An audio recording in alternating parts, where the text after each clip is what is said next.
Salam interaksi. Perkenalkan, nama saya Didi Praja Subarna dari tim Next Sampedas SDN Cibodas 2. Tahun ajaran baru telah tiba. Kegiatan pembelajaran pun akan segera dimulai.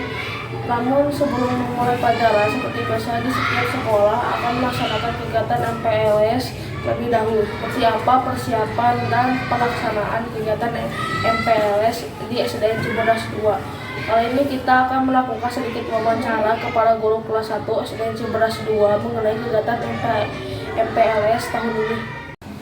Kami dari Sampedas akan mewawancarai Ibu tentang MPLS. Apakah di SDN Cibodas 2 akan melaksanakan kegiatan MPLS?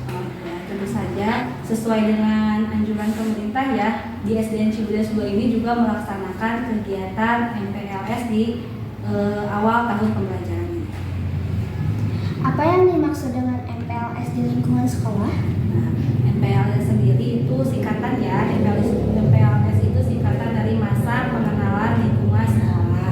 Jadi MPLS itu adalah serangkaian kegiatan yang telah dirancang oleh sekolah untuk mengenalkan lingkungan sekolah kepada siswa, khususnya untuk siswa baru. Apa tujuan dilaksanakannya MPLS ini, Bu? Oh, iya.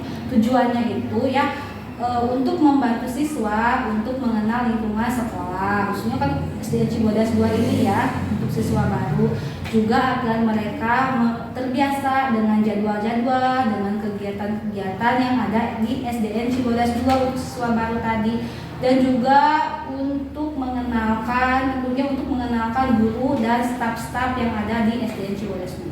Ada berapa siswa baru yang masuk di kelas 1, Bu? Nah, di awal tahun pembelajaran ini yang masuk itu ada 33 siswa. Di sekolah ini apakah setiap kelas melaksanakan MPLS? Nah ya, untuk MPLS itu tentunya bukan di kelas 1 saja ya. Jadi semua kelas juga melaksanakan kegiatan MPLS. Tapi mungkin ada perbedaannya. Mungkin di kelas lain beda dengan kelas 1. Mungkin dari programnya ya. Mungkin kelas 1 kan untuk mengenalkan lingkungan sekolah, mengenalkan guru. Nah, untuk di kelas atas mungkin lebih ke pengenalan lingkungan kelas bersama dengan mengenal guru barunya. Bagaimana persiapan pelaksanaan MPLS di sekolah? Nah, untuk persiapan di sekolahnya ya, kita sudah mempersiapkan kegiatan ini dari jauh-jauh hari ya. Guru-guru itu sudah mendiskusikan bagaimana tentang programnya. Jadi kita udah sepakat nih, program-programnya udah disiapkan untuk melaksanakan kegiatan MPLS. Berapa lama kegiatan MPLS akan dilaksanakan, Bu? Nah, untuk waktunya sendiri ya, kan kalau kelas 1 itu untuk mengenalkan sekolah dan sebagai transisi dari masa-masa PAUD ke SD.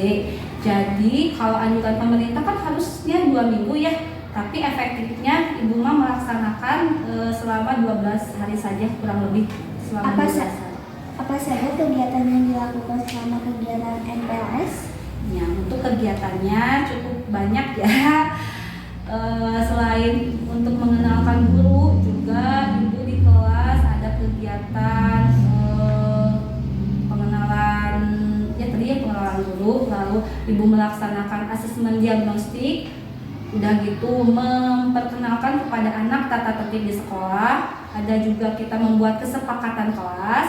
Lalu menentukan KM ya, menentukan ketua kelas.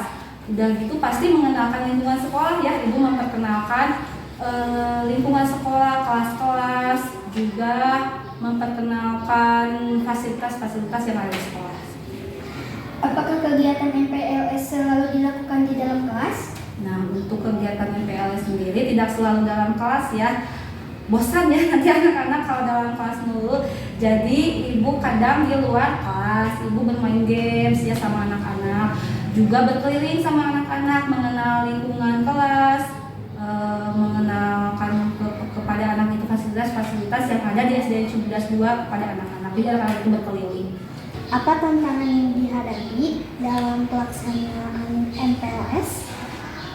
Mungkin kalau kelas 1 kan masih baru-baru ya. masih suka ribut-ribut gitu ya. Dan mungkin tantangannya itu dari pengkondisian siswa, tapi selebihnya nggak ada kesulitan. Cuma itu aja. Apakah Ibu melihat ada perubahan pada siswa setelah mengikuti kegiatan MPLS? Setelah mengikuti kegiatan MPLS mungkin ya lebih ke sikapnya ya si anak-anak yang awalnya kan anak-anak mah suka takut, nangis ya, malu-malu, pengen sama orang tuanya kalau ke kelas itu. Tapi kalau setelah MPLS ini dilaksanakan ya udah berubah nih, mereka jadi lebih berani, mereka jadi lebih mandiri, udah gak ada lagi sama mamahnya di kelas karena mungkin seperti itu. Bagaimana keterlibatan orang tua dalam mendukung kegiatan MPLS di lingkungan sekolah, Bu? Ya alhamdulillah ya, di sini orang-orang tuanya pada hebat-hebat, pada support ya, semuanya pada mendukung dengan program-program yang dilaksanakan oleh sekolah. Jadi mereka juga antusias nih dalam mendukung setiap kegiatan MPLS yang dilaksanakan di sekolah. Mensupport dan mendukung. Sekian wawancara dari kami. Wassalamualaikum. Wassalamualaikum warahmatullahi wabarakatuh.